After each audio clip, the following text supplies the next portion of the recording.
Everybody's got a right to learn. Everybody's got a right to live. Everybody's got a right to do. Everybody's got a right to live. Everybody's got a right to live. And before this campaign fails, we'll all go down to jail. Everybody's got a right to live. Everybody's got a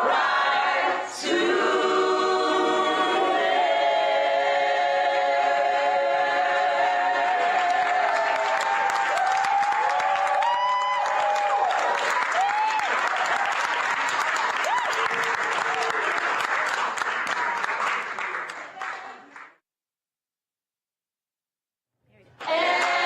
Everybody's got a right to live. Everybody's got a right to live. And before this campaign fails, we'll all Somebody's killing poor people, and it's going on. When COVID happened, poor people were dying at a rate already of 800 people a day.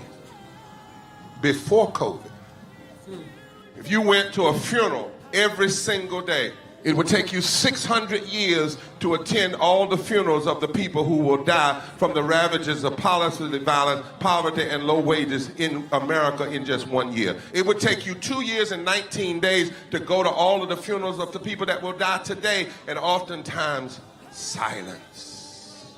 Nobody talks about this political genocide, but we are determined today to remember their death and be a resurrection of voting power and voice power like never before. Economic justice and saving this democracy are deeply connected.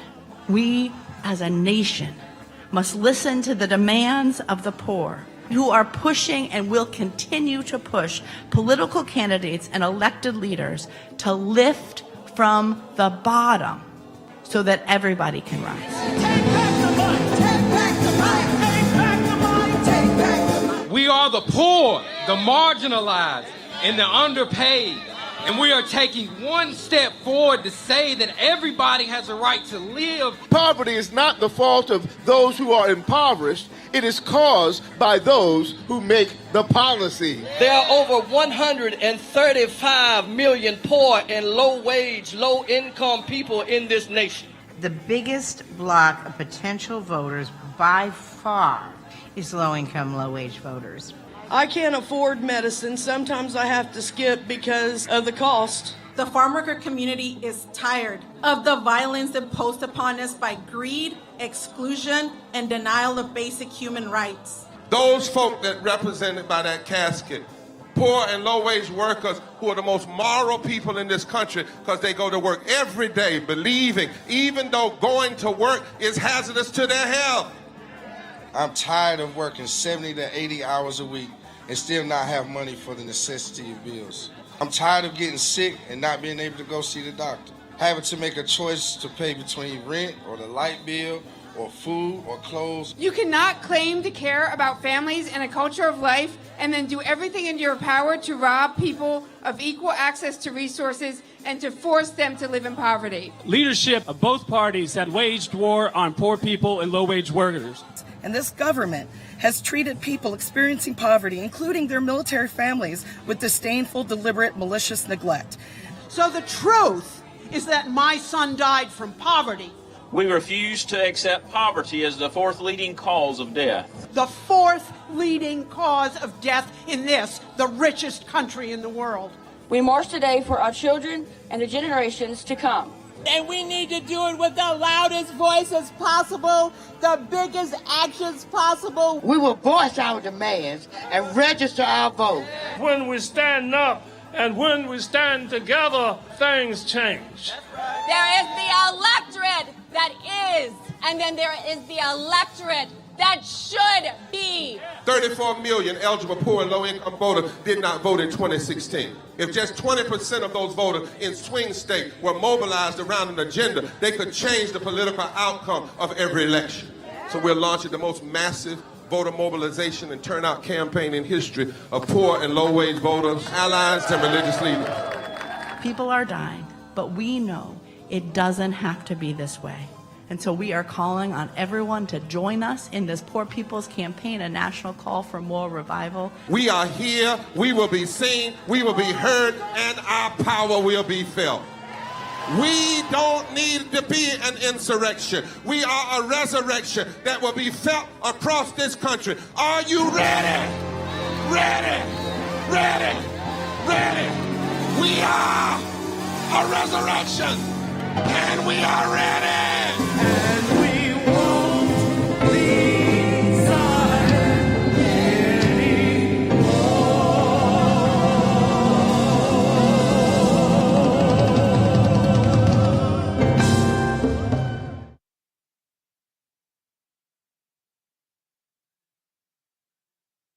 Tonight, that is our cry. This is a pep rally. We welcome all of our friends, the 40-some coordinating committees around the country, the more than 32 anchor partners. All of us together represent more than 60 million constituencies. June 29th at 10 o'clock a.m. on the corner of Pennsylvania and 3rd. It's time for our voices, our faces to be heard, our commitment to building the most massive turnout to the polls that we've seen. We are the real swing vote. We are the resurrection. And that's what I want you to keep saying. We are the resurrection. We are the swing vote. Our power can make a difference. We can force policies that transform this nation. And we not only have a democracy, but a democracy worth having that truly lifts everybody from the bottom. And so tonight, Reverend Liz Theo Harris and Reverend Dr. Hannah Broom will lead us in hearing from you. I just wanted to come on tonight and say, keep saying it. We are a resurrection. We are not an insurrection. We don't need violence. We use nonviolence of truth and love and justice, which are our weapons of our warfare. They are not carnal, but they are mighty, mighty. And I'm asking you tonight, go tell everybody. Keep sending out your emails. Keep telling folk. Let's fill up Pennsylvania until it's a street and avenue until it's overflowed. Let's make the nation hear. Let it be seen on C-SPAN. Let us do this work. Let us reach 15 million poor and low-wage infrequent voters. Let us do what we have to do. Some have said the reason they don't vote is because nobody listens to them. Well, in a democracy, you must make folk listen to you. And we have the power to do that. You are worthy to be listened to. Let us rise. Let us rise. Let us rise. Let us rise. We are a resurrection and not an insurrection. And this is our national pep rally. So we call on everybody, all of our friends. Labor, how you doing?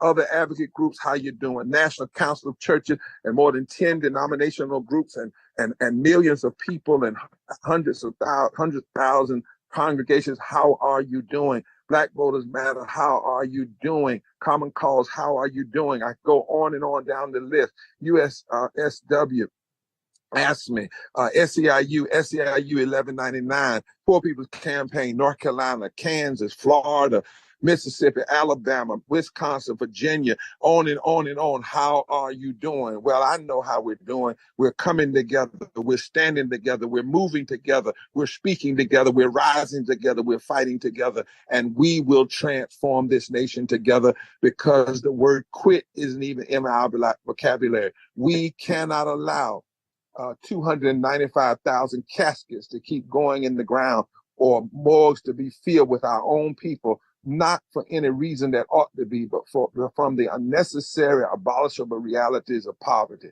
And so we say forward together, not one step back. Let's lift it up after tonight's pep rally that's everywhere, on YouTube, everywhere. Send it out, send it out, send it out. Invite, invite, invite. Tell people to come. If you're about nonviolence, come. But if you're about truth-telling, come. If you're about justice lifting, come. If you're about love embracing, come on June the 29th, 10 o'clock a.m. Be there by 9 o'clock at Pennsylvania and 3rd. And let's shake the very foundations of this nation. And let's rise, rise, rise in the most powerful way possible. Then go from there and mobilize 15 million poor and low-wage voters, the biggest block of voters. We are the swing vote. We are the resurrection. And we won't be silent. Not now, not ever. Love to all of you. Love to all of you. And take it over, Yara, and sing us into this. And then the organizers are going to come on and welcome you. And then the Reverend Dr. Liz Steele Harris and the Reverend Dr. Hannah Brome are going to invite all of you. Bring your heart to this, because people will hear it all across the world. And because of what you say, some people might choose to get on the bus, get on the van, get on the train, get on the plane. Let us send out the call again and again and again. And love every one of you. Love to every one of you. God bless you. Take care. Thank you, Bishop Barber. Bishop Barber just said, let's send the call out to everyone. And the call is that there is a meeting in Washington and we belong. There is a meeting and you and you and you and all of you and I belong at the meeting there in Washington. We've been singing this song, and you may have heard it in the preview music. I don't know, but I tell you what, we're going to sing this song tonight. We're going to lift our voices right where you are. Lift your voice and sing with us. There's a meeting in Washington, and we belong. We belong. We belong. We belong at the meeting there. And so we want to see all of you at the meeting. Here we go. There's a meeting in Washington and we belong. We belong. We belong. And there's a meeting up in Washington and we belong. We belong at the meeting there. There's a meeting up in Washington and we belong. We belong. We belong. There's a meeting up in Washington and we belong. We belong at the meeting there. We are raising our voices and we belong. We belong. We belong, we are raising our voices and we belong at the meeting there. We are waking sleeping giants and we belong. We belong. We belong, we are waking sleeping giants and we belong at the meeting there. Yes, we are a resurrection and we belong. We belong. We belong, yes, we are a resurrection and we belong at the meeting there. Well, our votes are our demands and we belong. We belong. We belong, yes, our votes are our demands, and we belong at the meeting. Yeah, there's a meeting up in Washington, and we belong. We belong. We belong. There's a meeting in Washington. And we belong at the meeting there. We belong at the meeting there. We belong at the meeting there. See you in Washington. Thank you, Yara. There is a meeting in Washington and every single one of us belong there. Welcome to our virtual rally for the Poor People's Campaign and National Call for Moral Revival as we mobilize towards the June 29th Mass Poor People's and Low-Wage Workers Assembly and Moral March on Washington and to the polls. Tonight, this virtual rally, which is broadcasted across the nation, will lift up the voices of directly impacted people, faith leaders, labor leaders, and advocates mobilizing for June 29th. My name is Sig Malice, the National Director of Organizing for the Poor People's Campaign, and I'm welcoming you tonight alongside the National Field Team of the Poor People's Campaign. Hey y'all, I'm Clinton, and if you haven't done so already, make sure you share this live stream on your timeline. Get the word out to everyone you know. Share throughout the live stream tonight. And again, I'm Clinton, and we are mobilizing to abolish poverty as the fourth leading cause of death in the United States, claiming 800 lives a day. Hi, I'm Danielle Holmes, and we're mobilizing to bring the demands of over 135 million poor and low-wage people directly to Washington, D.C. on June 29th. Hey y'all, I'm Mads Ashley, and we're mobilizing to be a moral resurrection, not an insurrection, on 3rd and Pennsylvania Avenue Northwest at 10 a.m. on Saturday, June 29th.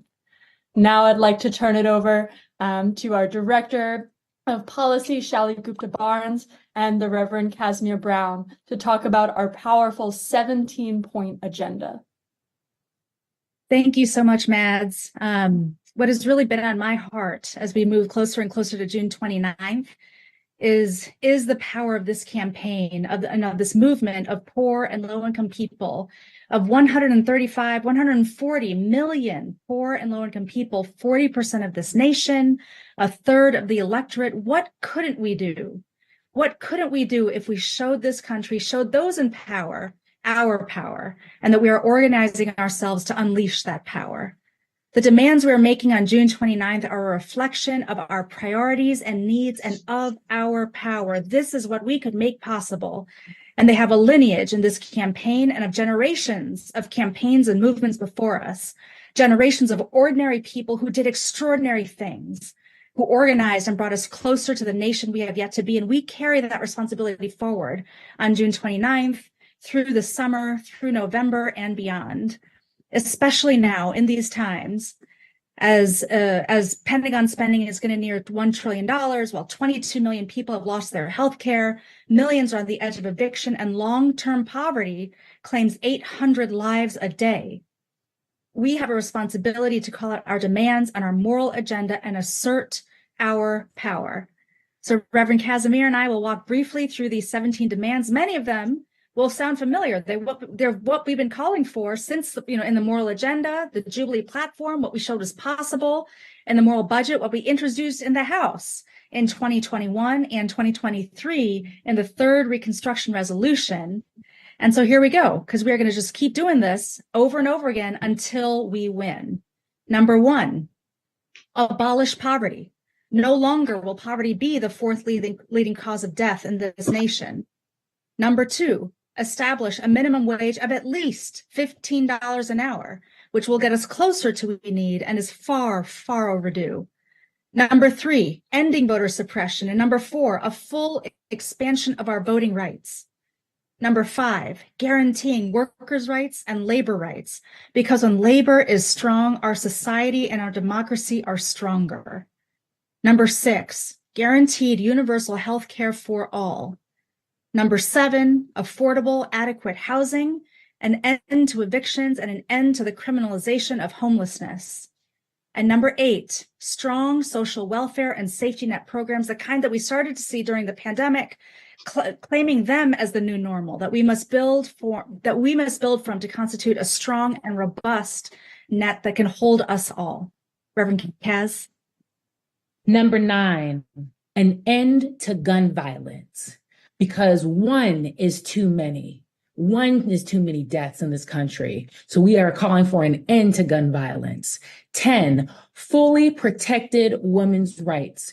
We have seen what's happening in the Supreme Court, and we are demanding fully protected women's rights. Number 11, an environmental justice that secures clean air and water, because the earth is not okay. We are not okay. We are connected, and that's why we must have environmental justice. Number 12, justice for all Indigenous nations. Did you know that the Indigenous life expectancy is more than 10 years shorter than the US average? That is unacceptable, and that is why we must have a full justice for Indigenous nations. Number 13, fully funded public education. We have the U.S. Department of Education will receive $500 million less in this fiscal year. Unacceptable, while the Pentagon budget will increase by $27 billion. We must have fully funded public education. Number 14, just immigration laws. 68% of Americans believe immigration is good for the country. And more than 2/3 of people held in immigration detention have no criminal records. We need a change in the immigration laws. We need a just change in immigration laws. Number 15, addressing militarism and the war economy. We are standing for peace and not war.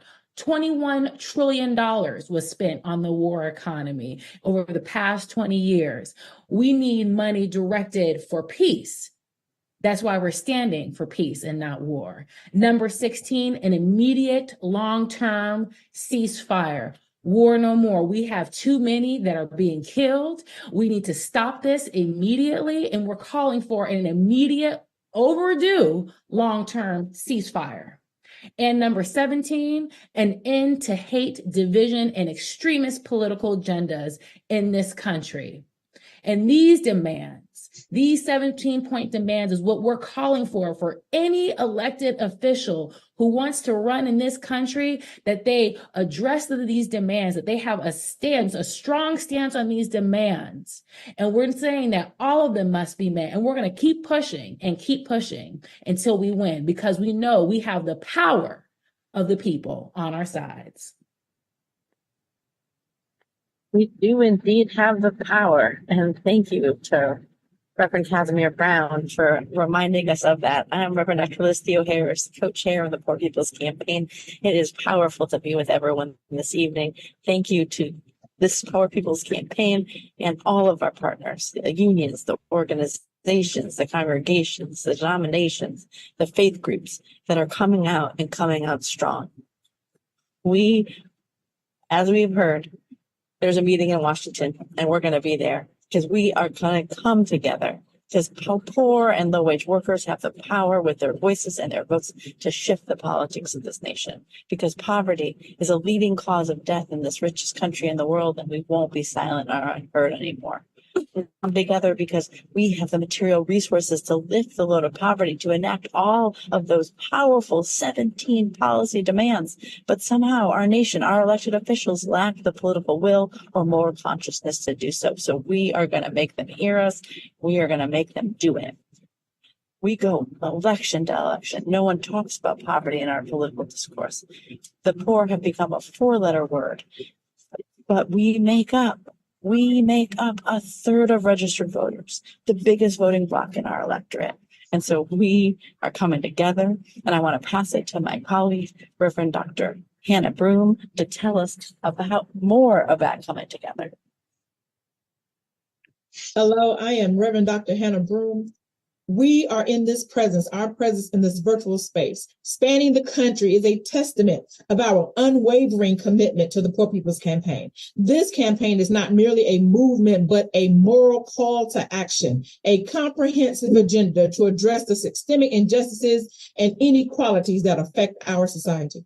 We're gathered here because poverty demands our moral attention and our collective action. We are gathered here in this virtual space because the 17 points demands are interlocking injustices that demand our moral attention and our collective action. Together, let us rise to meet these challenges with the urgency they require, for our work is far from finished in November. It continues 365 until poverty is abolished. Together, we can lift from the bottom so everyone rises. Let us march forward with determination and hope, knowing that our collective efforts, from faith leaders, from moral leaders, from impacted speakers, from partnerships, from those that are gathered together here in this space and across this country, paving a way for a just and equitable society. Now more than ever, we need to come together. We stand united in our commitment to justice, equity, and and moral integrity, how we treat one another. Let us push forward with resolve and determination, knowing that our efforts are paving the way for a brighter, more just future for all. Our purpose is clear and urgent: to address and abolish the systemic injustices that plague our society, starting with poverty, which tragically stands as the fourth leading cause of death in the United States.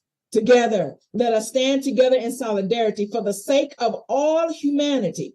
Our diverse faith traditions, our diverse economic situations compel us to act together against these injustices that harm our brothers and our sisters, to speak up for the voiceless, and to support the millions of poor and low-wage workers across this country.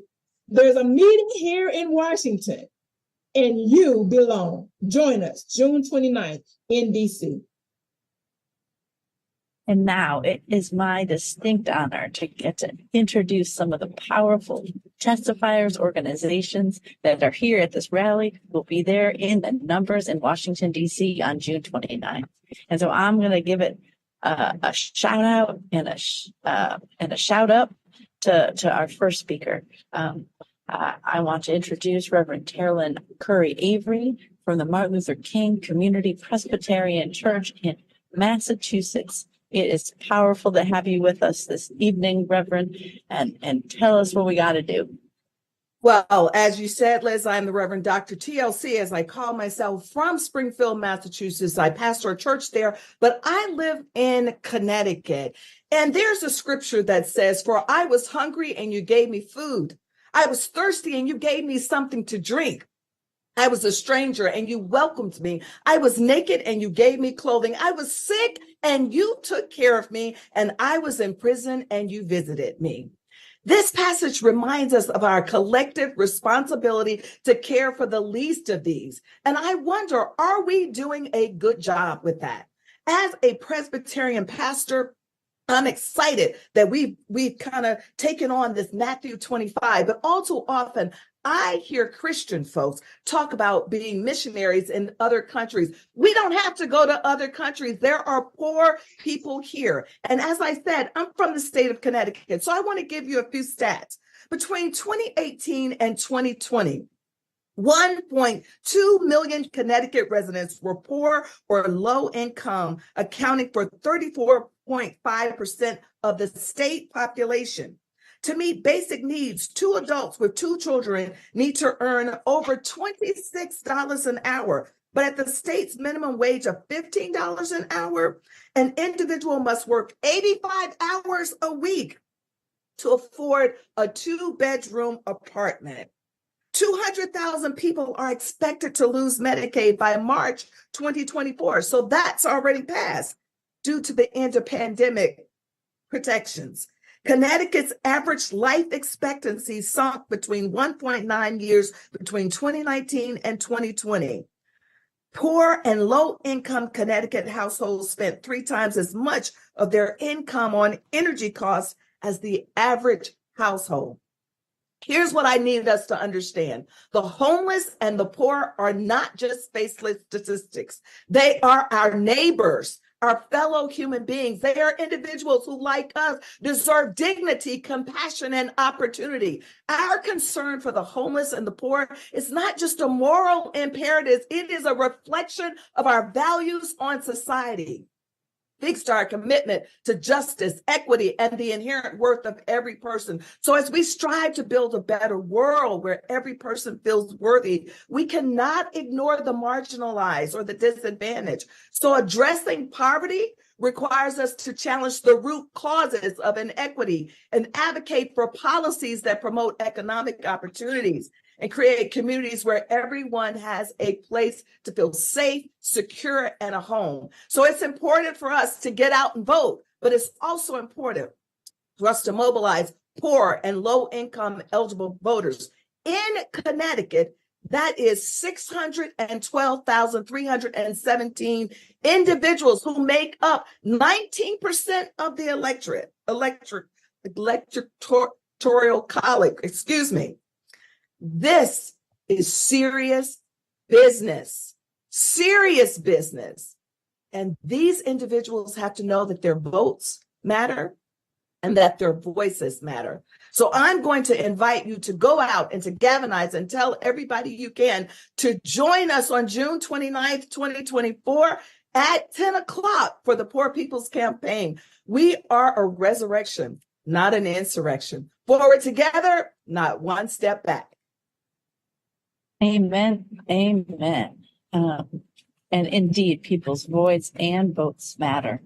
I want to go right to our next speaker, a tri-chair for the Pennsylvania Poor People's Campaign. I want to bring to you Tammy Rose. Thanks so much for being with us. What's your message today? Yes. So my name is Tammy Rosing. I'm a member of Put People First PA and the National Union of the Homeless, and the tri-chair of the Pennsylvania Poor People's Campaign, a national call for more revival. I live in Lancaster County, the South Central region, referred to as the Bible Belt of PA. I work at a homeless shelter, and I live paycheck to paycheck. Since April 2023, 23 million people in the United States have been cut off of Medicaid. And despite Pennsylvania being a Medicaid expansion state, over 900,000 people have already lost their health care.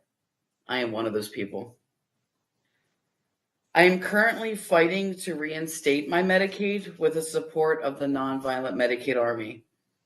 I have healthcare issues that are going unaddressed, and I'm scared of what will happen, and I know I'm not alone. I am also in a housing crisis. Earlier this year, my husband and I were homeless. It took us 4 months to secure another apartment, and that was with a lot of support from many people in our organization. We are now one of over 50% of all renters who are struggling to pay rent in this nation, and homelessness continues to rise as the National Union of the Homeless grows. The day after our mass gathering in Washington, D.C. on June 29th, the shelter where I work will permanently close, leaving dozens of people without a safe place to rest at night and workers who will be out of a job, facing homelessness ourselves. I've spent my time there building relationships with the shelter clients and have been bringing them into our movement. And that is why I'm organizing myself and the residents to DC.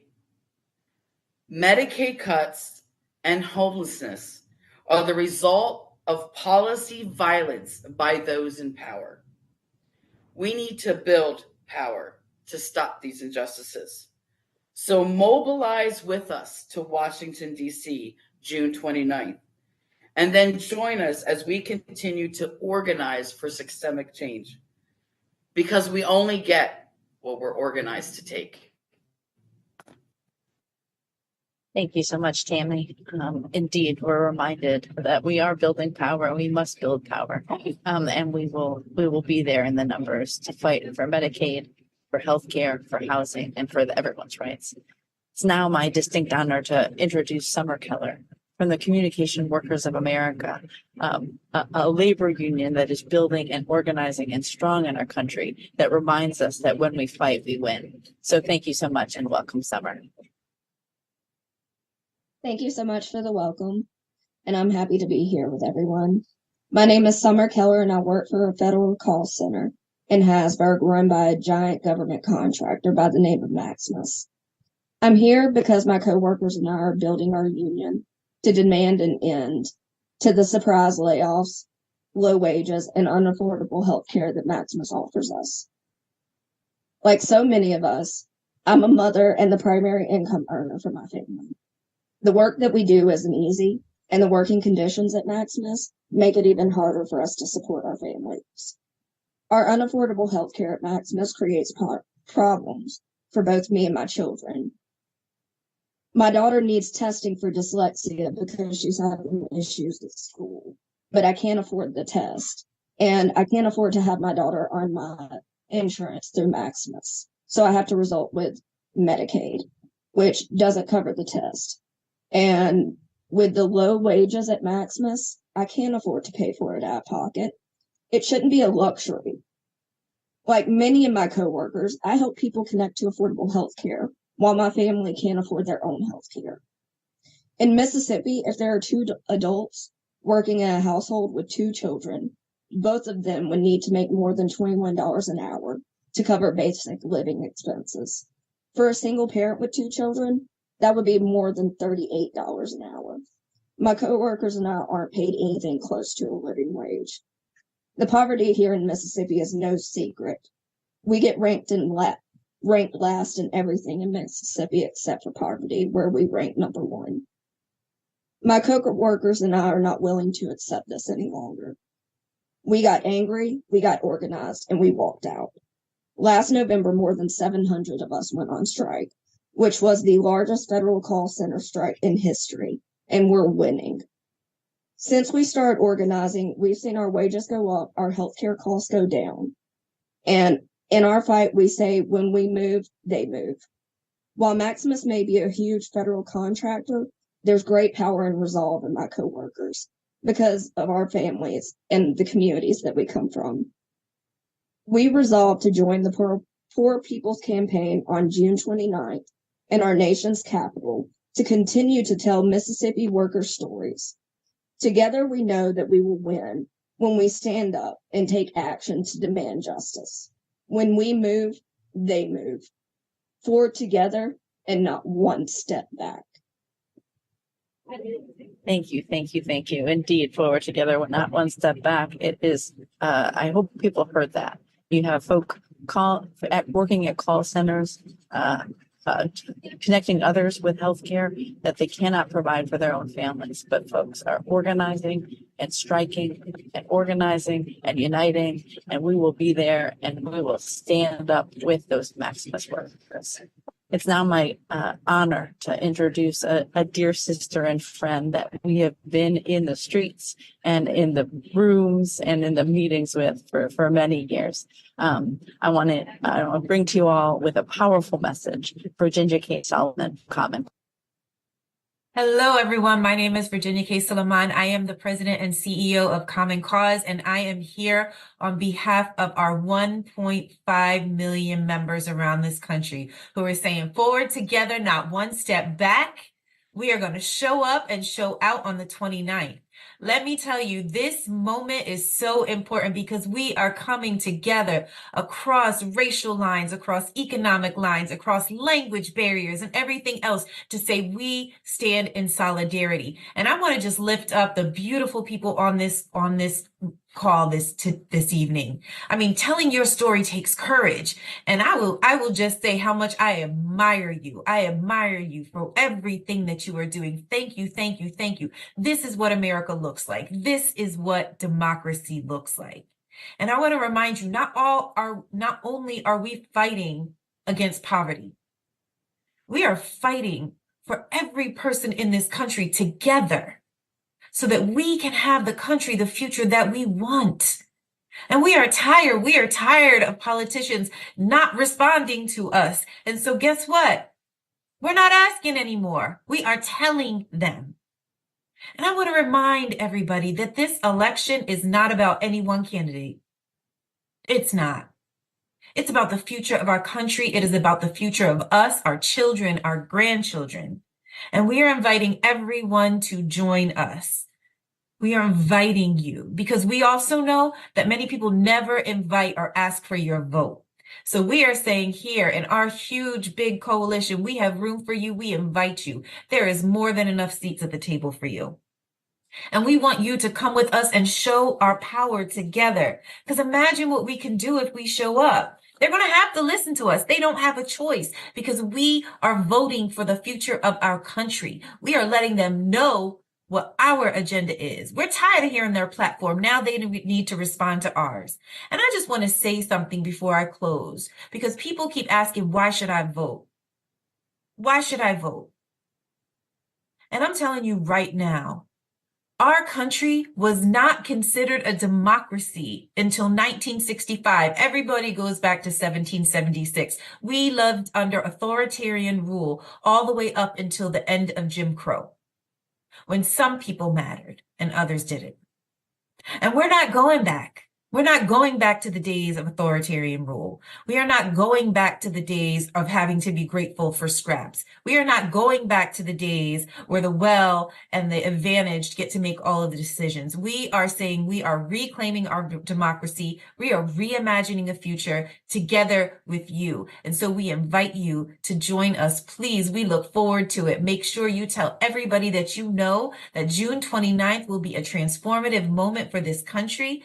Forward together and not one step back. Have a great evening. That's right. Transformation. Here we come. We are the resurrection. Now, we are going to convene and converge on Washington, D.C. So there's no one better to help welcome us there than I introduce to you and welcome Chris Williams from the D.C. Poor People's Campaign. Thank you. My name is Dr. Christopher Williams. We are mobilizing here in Washington, D.C. because we are fed up with the racism and the mistreatment of low income and low wealth residents, especially public housing residents. Here in the nation's capital, you will find an abundance of wealth. Our city budget is one of the largest in the country. It increased by $1 billion just in 1 year. But the trillions of dollars that DC has spent on sports stadiums and massive redevelopments have not produced major gains in equity. Washington, D.C. remains a city of deep disparities in health and wealth and education and opportunity. D.C. has the distinction of being the top U.S. city for Black gentrification and displacement in the 21st century. The difference in life expectancy between the richest and poorest neighborhoods is 20 years. Residents in public housing are subjected to slumlording and ghettoization. For years, the Housing Authority allowed drug houses to flourish. Those in private housing, like myself, have seen declining housing quality while our costs go up, because landlords do not see a need to maintain public health and safety when they are about to sell. The gentrification economy has a strong and mighty grip on the city, ushering in a new era of urban renewal. Those who can afford these high rents are welcomed with open arms, while low-income families and Native Washingtonians see rising costs and diminished opportunity. Poverty concentration is increasing in historically low-income neighborhoods. Housing instability and food insecurity are the two major reasons for DC's high truancy rate. The chronic absenteeism rate last school year was 43%. Students are struggling in basic reading and math. If you believe that we can have more equity and justice in this country, I encourage you to join us on June 29th. To our young people in high school and college, I say to you that you have a reason for optimism. Despite our broken politics and our broken systems, you have the power to change things. So please join us. Indeed, the power to change things. And I know people are going to be sharing it. So next, I want to introduce John Cavanna from the Institute for Policy Studies, a key partner who has helped to footnote our struggle, helped us to not just curse the darkness, but to shine a light on what's possible in terms of the policy. So John, thank you so much for being here. Thanks so much, Reverend Liz. Can't wait to be in the streets of DC with you and everyone who's with us here this evening.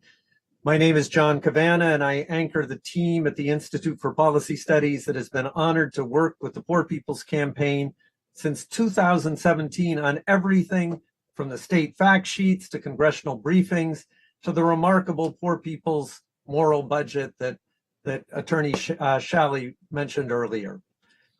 Please come to IPS and to DC on June 29th, because it will take tens of thousands of our voices together to convince the US Congress to hold hearings and to schedule votes on the life and death issues of winning a living wage for all, on expanding voting rights and Medicaid, and on so much more.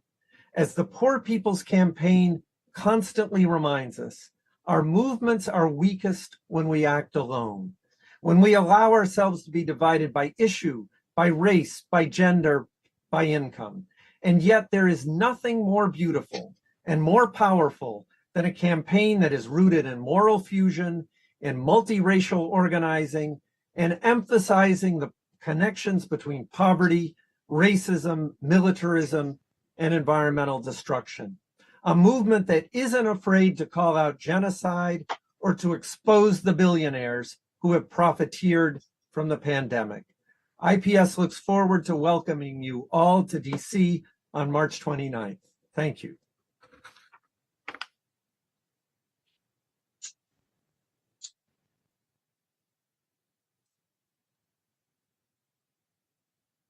So we have heard some amazing speakers that have empowered us. We have another line of speakers that are going to really bring in the focus of June 29th. Getting out the vote is important. Being at June 29th, being in DC at 10 a.m. is important. Connecting these interlocking injustices is important. Abolishing poverty is important. You've heard all of those. And so now we have another group that is going to come and continue on in our messaging. Ishana Gaston is a USSW advocate member, and they're going to come and give their testimony. Next, we will have James Jackson, who is the Alabama PPC, in that order.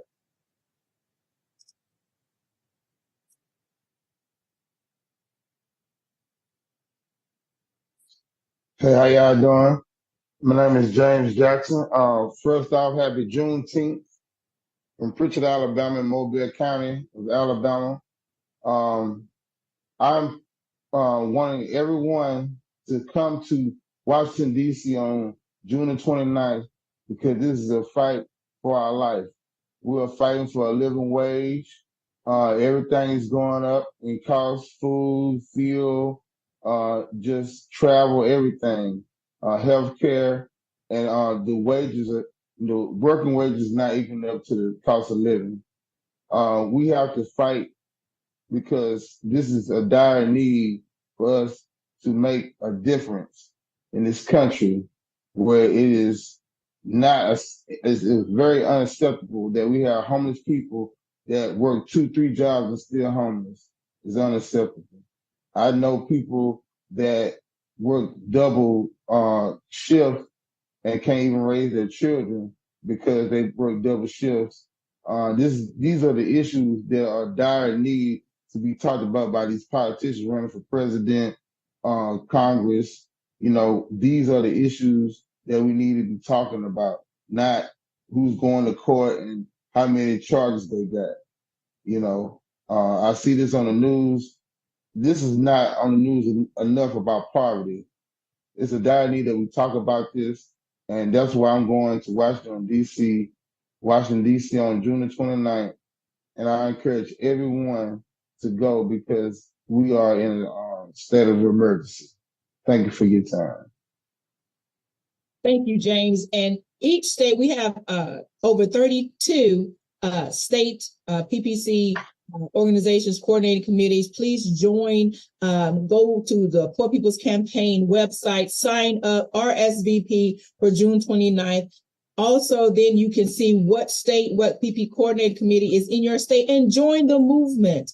Join this power group, join this connection. Next, we will have our North Carolina Faith Tri-Chair, Reverend Wayne Willem, who will come as a moral leader to tell us why he's mobilizing for June 29th.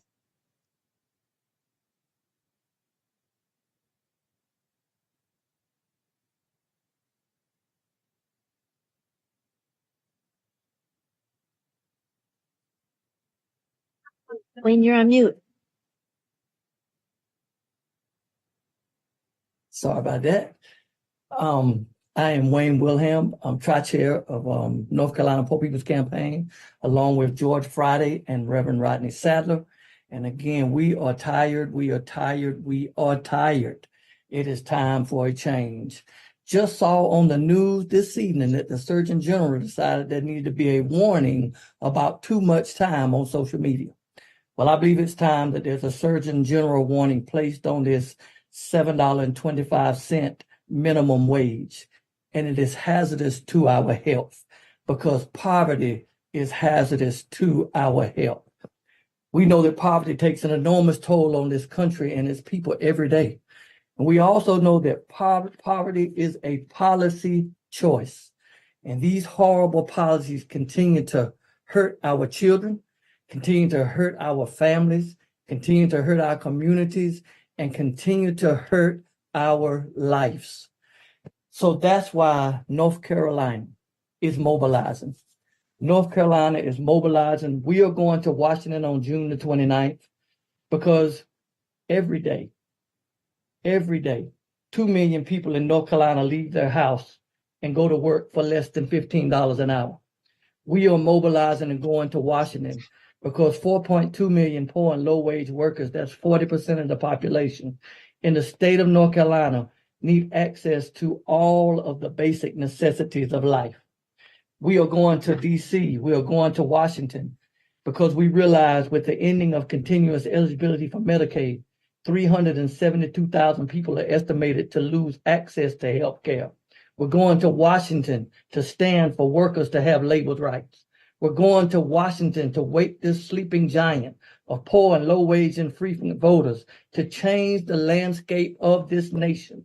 We are going to Washington as faith leaders to say, woe unto you who legislate evil, who make unjust laws, that rob the poor of their rights, to withhold justice from the oppressed, and hurt women and children.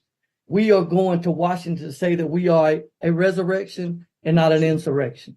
We are going to Washington to fight poverty and not the poor. We are tired, but we cannot stop, and we will not stop. We are going because we hear the voices of all of you. We hear the voices of this nation, and we can't be silent anymore. Forward together and not one step back. Thank you. Thank you, Brother Wayne. So all of these states are organizing. Forward together, not one step back. We are organizing. We will not turn around. We will not go back. Next up that we have Latasha Brown, Black Voters Matter co-founder, that's going to come and give us why she's became a partner of this movement. This little light of mine, I'm gonna let it shine. This little light of mine, I'm gonna let it shine. Oh, this little light of mine, I'm gonna let it shine. Let it shine, let it shine, let it shine. Hey, y'all, I am so honored to be here and be a part of the Poor People's Campaign. And Black Voters Matter is really honored to be a space because we think this work is needed. I want to raise three things. One, we're operating from the space that I think it's important for us to know that every single problem that has ever been solved came out of innovation, literally around a problem, that all innovation started with a problem. I am looking at us, we are the problem solvers, that ultimately, if America is to become the nation that we want it to be, we're going to have to create it, y'all. And so in this moment, as we find ourselves in this space that it thinks that we're not begging, we're not just demanding, we are going to create. We are demonstrating like literally what it takes to really create and build a nation, a real nation, that ultimately we are coming to this from different walks of life. We're coming to this from different nationalities, for different experiences. That's the America that I believe in. That's the America that I want.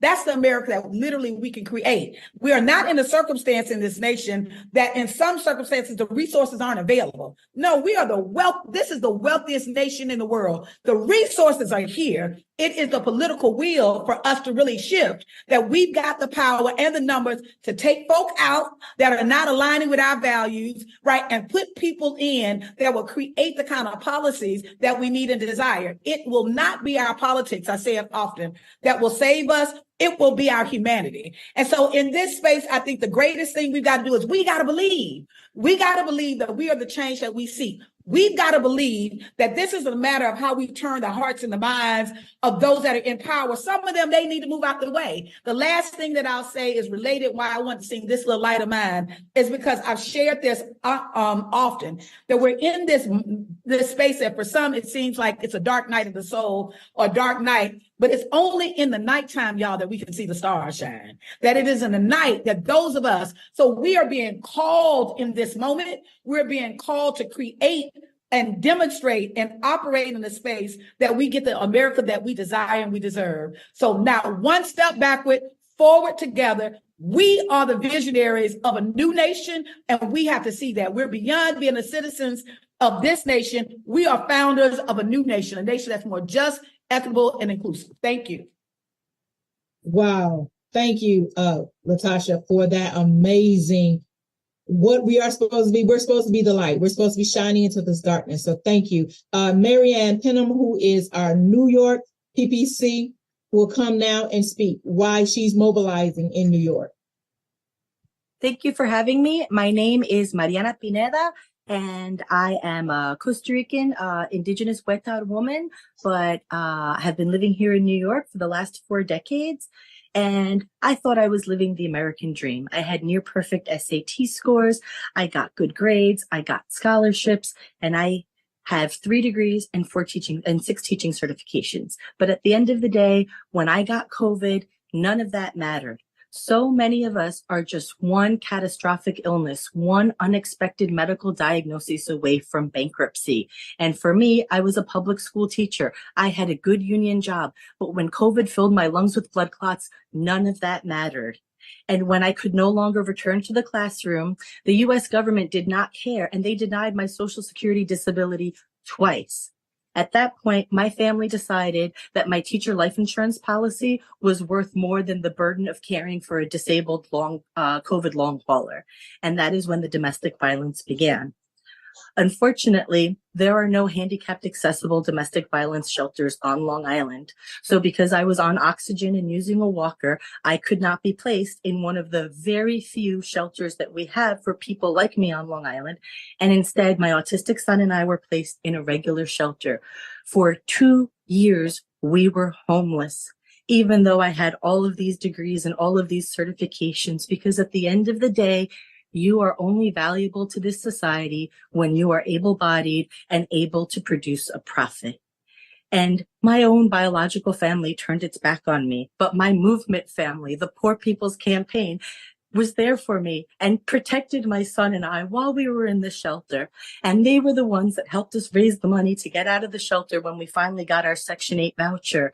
And so I am asking you to join me, join my son in DC, get on the bus to freedom, because our movement family is the people who truly care about disabled people, homeless people. So I ask you, please get on the bus and meet me down in DC.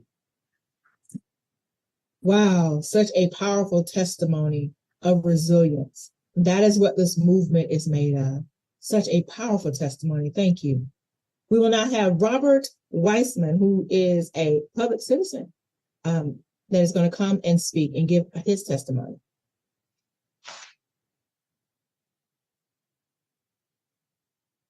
Mariana and my friends, they're so brave and inspiring, your words. So brave and inspiring. 1 in 3 Americans skip the medicines they need because they can't afford them. 1 in 3 Americans skip the medicines they need because they can't afford them. The United States federal government pays in part for the development of pretty much every new medicine that's introduced on the market. The United States also pays more than any other country on the earth for medicines. So we pay for the invention and we pay more than any other country. And as a result, 1 in 3 people skip the medicines they need. Why is that? There are 1,800 lobbyists working for Big Pharma in Washington, D.C. That's about 4 for every member of Congress. 1,800 lobbyists working for Big Pharma. They have the ears of Congress. Not on June 29th. Not on June 29th. The Poor People's Campaign brings its mobilization to Washington, D.C. It's Congress will be forced to listen to thousands, tens of thousands, representing millions of low-wage, poor people across this country, saying that's not right. That is why Public Citizen is mobilizing to join the mobilization on June 29th. That is why I look forward to seeing all of you, my brothers and sisters, on the streets in Washington, D.C., June 29th. Thank you, Robert. These powerful testimonies, these powerful words, that is just really at the heart of this movement, really at the heart of what we're doing and coming together. We will have Shamra, who is in our LAPPC coordinating committee, will now come and speak.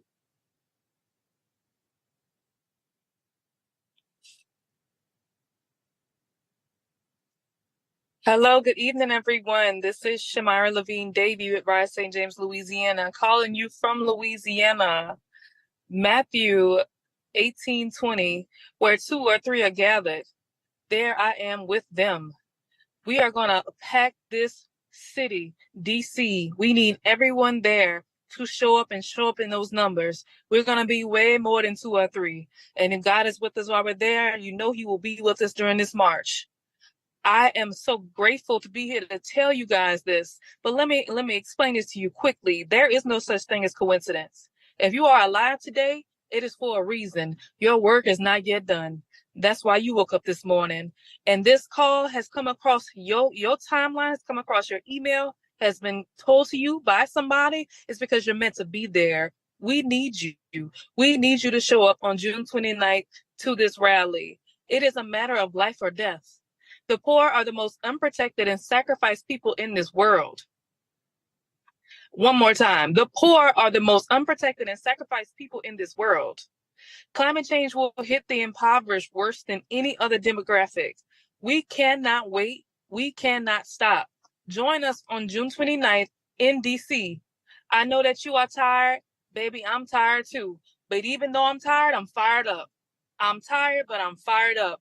Meet me in DC on June 29th. Thank you. Thank you, Myra. Thank you all for your powerful words and focusing us on what we're going to be doing. There's a meeting in DC on June 29th. Meet us there. I will now turn it over to Reverend Dr. Liz Steele-Harris, the co-chair for the Poor People's Campaign. Well, we have already heard our call to action. We have heard it from every speaker, every testifier, every organization, every Poor People's Campaign committee this evening. It's to join us at 3rd and Pennsylvania at 10 a.m. on June 29th. It's to join this moral resurrection. It's to wake the sleeping giant of poor and low-wage workers and voters. It's to stand up for healthcare, to stand up for housing, to stand up for living wages, to stand up for peace, to stand up for clean air and clean water, to stand up for those 17 policy agenda points, because we're a new and unsettling force. We are powerful. We are a new and unsettling force, and we are here, and we're going to hear from the very people, the very organizations, the labor unions, the religious congregations that are awakening the consciousness of the nation, enlivening the electorate of poor and low-income voters. And so I'm going to pass it back to our powerful field team, who's going to do the roll call of the states that are here in the numbers as we prepare to march in Washington, D.C. and be there. 12 minutes. Good evening, good evening, good evening. What an amazing night. I'm here to tell you that we're all in for June 29th in Alabama, Arizona, California, Delaware, Florida, Georgia, Illinois, Indiana, Louisiana, Kansas, Kentucky, and Maine. Hello. We are all in for June 29th in Maryland, Massachusetts, Michigan, Minnesota, Mississippi, Missouri, Nebraska, New Jersey, New York, North Carolina, Ohio, and Oklahoma. And last but certainly not least, we are all in for June 29th in Oregon, in Pennsylvania, in Rhode Island, in South Carolina, in Tennessee, in Texas, in Vermont, in Virginia, in Washington State, in Washington, D.C., in West Virginia, and Wisconsin. We will see you in D.C.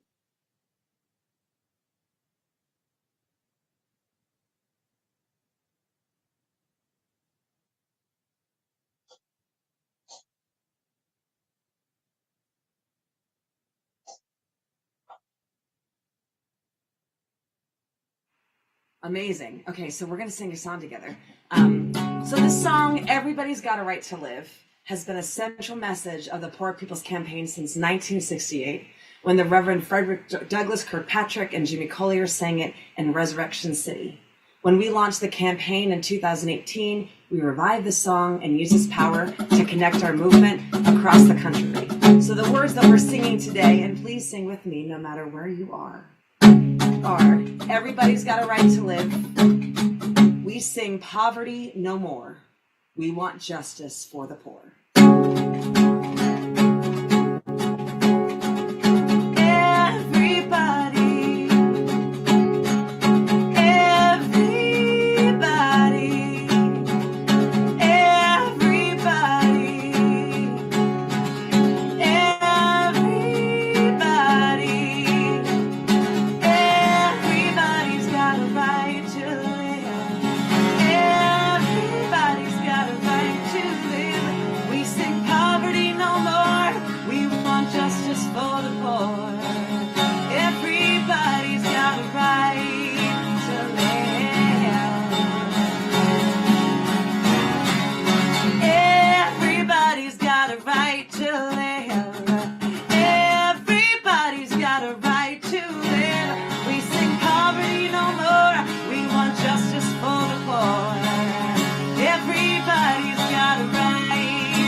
Justice for the poor,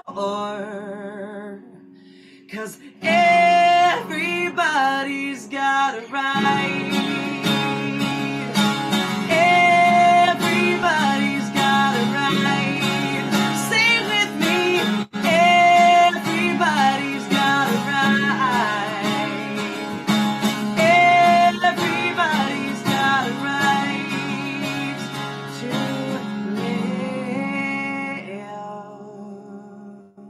to live. Forward together, family.